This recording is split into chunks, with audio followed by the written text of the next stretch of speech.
बिस्मिल्लाहिर्रहमानिर्रहीम। अस्सलाम वालेकुम students, welcome to all of you.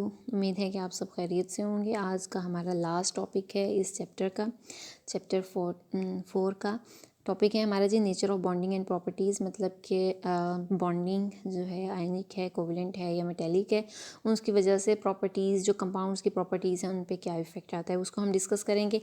सबसे पहले है जी आयनिक बॉन्ड जी बना होता है पॉजिटिव नेगेटिव चार्ज से, ये हम पढ़ रहे हैं। तो इसमें क्या होते हैं, आइंस मॉलिक्यूल्स नहीं होते, ये भी हमें पता है। यानी कंपाउंड्स में आइंस होते हैं। तो कह दीजिए जो पॉजिटिवली चार्ज और नेगेटिवली चार्ज आइंस होते हैं वो एक सॉलिड फॉर्म में, क्रिस्टल की फॉर्म बना के रहते हैं with a strong electrophoresis attraction.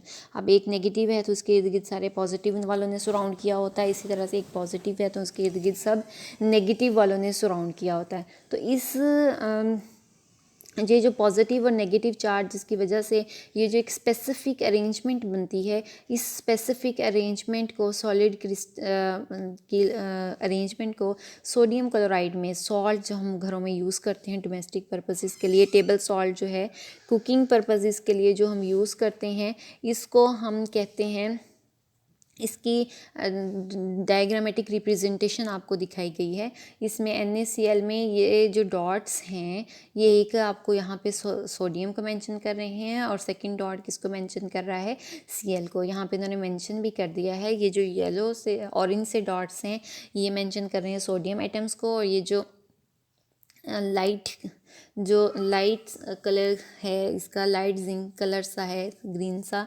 इसके जो हैं ये रिप्रेजेंट कर रहे हैं क्लोराइड आइंस को। अब सोडियम आइंस और क्लोराइड आइंस इस तरह से कि इन्होंने आपस में अट्रैक्शन की हुई है, तो इस तरह से ये स्ट्रक्चर्स बना लेते हैं। तो ये क्रिस्टल की फॉर्म में होते हैं, इसलिए इन्हें क्रिस्टलाइन सॉलिड्स कहते हैं, आयनिक कंपाउंड्स को। अब ये प्रॉपर्टीज़ की डिस्कस कर लेते हैं कि जो आयनिक कंपाउंड जो हैं वो मोस्टली क्रिस्टल सॉलिड्स होते हैं, सॉलिड स्टेट में होते हैं।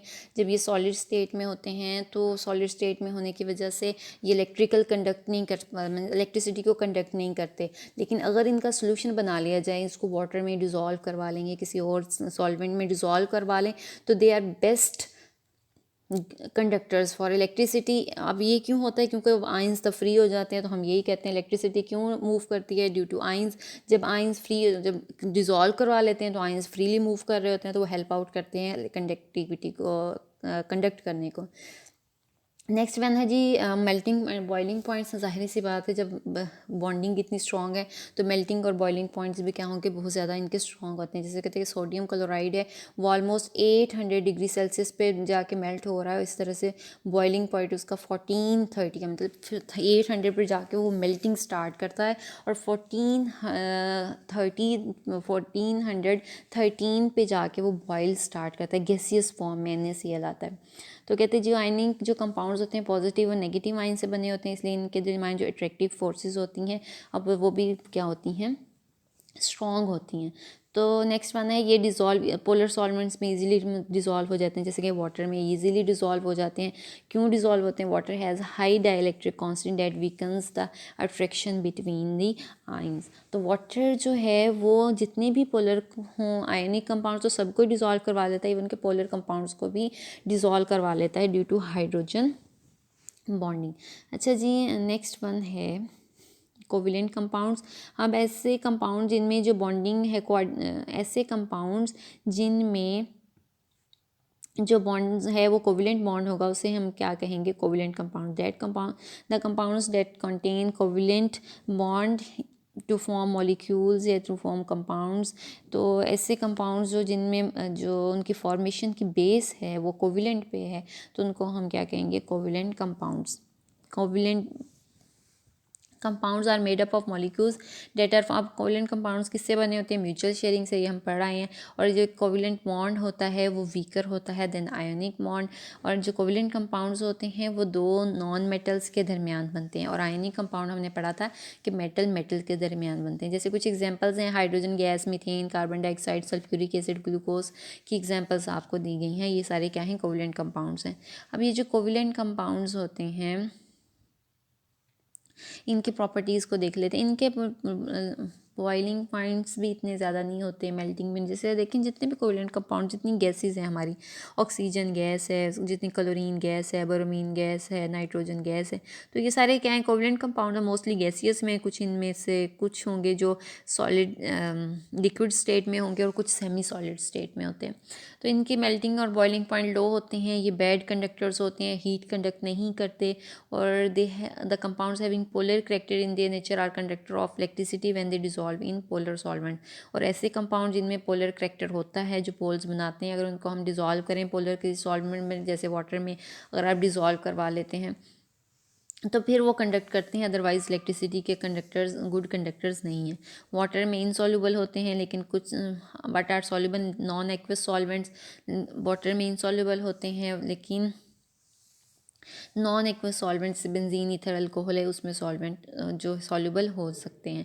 लेकिन ऐसे जो पोलर हों इन नेचर, वो वाटर में भी सॉल्युबल हो सकते हैं। नेक्स्ट वन है large molecules with 3 dimensional bonding form covalent crystals which are very stable and hard. अब अगर लार्ज कुछ ऐसे हो सकते हैं, कुछ मॉलिक्यूल्स होते हैं जो इतने ज़्यादा लार्ज होते हैं कि वो क्या बना लेते हैं, कोवलेंट स्ट्रक्चर्स बना लेते हैं, और वो स्टेबल भी होते हैं, हार्ड भी होते हैं। तो एन के जो कोवलेंट स्ट्रक्चर्स बनाते हैं उनके मेल्टिंग और बॉइलिंग पॉइंट्स क्या होते हैं, ज़्यादा होते हैं। नेक्स्ट वन है जी polar and non polar compounds. कहते जैसे कि हमने पहले भी डिस्कस किया था पोलर और नॉन पोलर कंपाउंड्स का, कि केमिकल बॉन्ड क्या होता है, is due to difference electronegative difference of bonding atoms. हमें तो पहले ही कहा था कि जी पोलैरिटी और पोलैरिटी आएगी या नहीं आएगी वो डिपेंड करता है उनकी इलेक्ट्रोनेगेटिविटी डिफरेंस पे। अगर इलेक्ट्रोनेगेटिविटी डिफरेंस बहुत कम है या फिर होमो एटम्स हैं, एक जैसे एटम्स में बॉन्डिंग है, तो वो कंपाउंड्स क्या होंगे, नॉन पोलर। और अगर डिफरेंस है तो वो क्या होंगे, पोलर। कहते जी पाउलिंग स्केल फ्लोरीन है, ऑन द पाउलिंग स्केल के फ्लोरीन की सबसे ज़्यादा इलेक्ट्रोनेगेटिविटी है 4।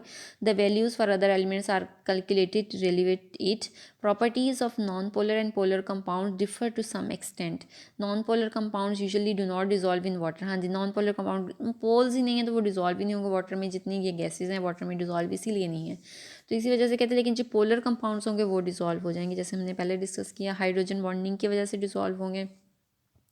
कहते हैं इसी तरह जो नॉन पोलर कंपाउंड्स होंगे वो इलेक्ट्रिसिटी को कंडक्ट नहीं करेंगे, लेकिन एक्वस सॉल्यूशंस होंगे जो पोलर कंपाउंड्स के, वो कंडक्ट करेंगे इलेक्ट्रिसिटी को, क्योंकि जो पोलर होंगे वाटर में डिजॉल्व होंगे तो उनकी जो आइंस होंगे वो सेपरेट हो जाएंगे, तो आइंस फैसिलिटेट करेंगे इलेक्ट्रिसिटी को कंडक्ट करवाने में। ठीक है जी।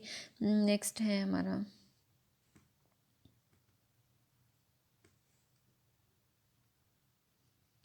नेक्स्ट है कोऑर्डिनेट कोवेलेंट बॉन्ड और then metals. Coordinate covalent bond कहते हैं जी कोवेलेंट बॉन्ड्स की तरह ही होते हैं। Nuclei in these atoms are held by shared pair of electron. जाहिर सी बात है इनके न्यूक्लियस के कौन से होंगे, शेयर्ड पेयर ऑफ इलेक्ट्रॉन्स होते हैं। But they do not form ions in water. ये वाटर में आइंस नहीं बनाते, जैसे कोवेलेंट कंपाउंड वाटर में सॉल्युबल थे, इसी तरह से ये भी जो हैं वाटर में इनसॉल्युबल, वाटर में वो भी सॉल्युबल नहीं थे, तो ये भी वाटर में सॉल्युबल नहीं होते। उनके भी सिर्फ पोलर वाले वाटर में सॉल्युबल थे, दूसरे नहीं थे। तो कहते हैं इसी वजह से due to their covalent nature की वजह से ये सॉल्यूशंस बनाते हैं ऑर्गेनिक सॉल्वेंट्स में, और वेरी लेस सॉल्युबल होते हैं वाटर में। यूजुअली आर रिजिड कंपाउंड्स होते हैं with a dipole. Next one metals हैं। मेटल की प्रॉपर्टीज़ काफ़ी सारी हमें पता है, कुछ हम यहाँ पढ़ लेते हैं। मेटल कहते हैं कॉमन हैं, कंडक्ट करती हैं हीट, इलेक्ट्रिसिटी, जितनी भी कंडक्शन है वो सब हम मेटल्स यूज़ कर रहे होते हैं। It gives them prime role in many industries. अब प्रॉपर्टीज़ इनकी क्या हैं, मेटल्स क्या, मेटेलिक लस्टर होता है, मीन्स शाइनिंग नेचर होती है। मेटल्स जितनी भी देखें, गोल्ड, सिल्वर, तो ये क्या है, शाइनिंग है, कॉपर।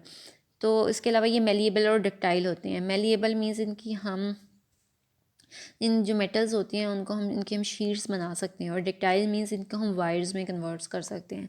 तो इसलिए ये मेटल्स क्या होती हैं, वेलिएबल भी होती हैं और डक्टाइल भी होती हैं। हमने जैसे एलुमिनियम की फॉयल, गोल्ड की फॉयल, सिल्वर फॉयल, फॉयल्स भी होती हैं, शीट्स भी होती हैं, टिन कैंस वगैरह, या फिर इस तरह से वायर्स, कॉपर वायर्स हैं, आयरन की वायर्स हो सकती हैं। तो नेक्स्ट उसने मेलिएबिलिटी और डक्टाइलिटी को एक्सप्लेन भी किया है कि इसका क्या मतलब है। अच्छा जी, मेटल्स जो होती हैं हाई मेल्टिंग और बॉइलिंग पॉइंट्स बहुत ज़्यादा हाई होते हैं, साइज़ बहुत ज़्यादा होता है, आयनाइजेशन एनर्जी लो होती है, फॉर्मेशन केटाइन फॉर्मेशन इजीली करती हैं, इलेक्ट्रिसिटी और हीट की गुड कंडक्टर्स होती हैं, और liquids in solid and liquid state due to mobile electrons, चाहे लिक्विड हो चाहे सॉलिड स्टेट में, दोनों स्टेट में ही ये जो हैं इलेक्ट्रिसिटी को कंडक्ट करती हैं। ये था आज का हमारा लेसन। इंशाल्लाह हमारा चैप्टर कंप्लीट हो गया है और नेक्स्ट हम जो है नेक्स्ट चैप्टर को डिस्कस करेंगे। Thank you so much. फ़ी अमानिल्लाह। अल्लाह हाफ़िज़।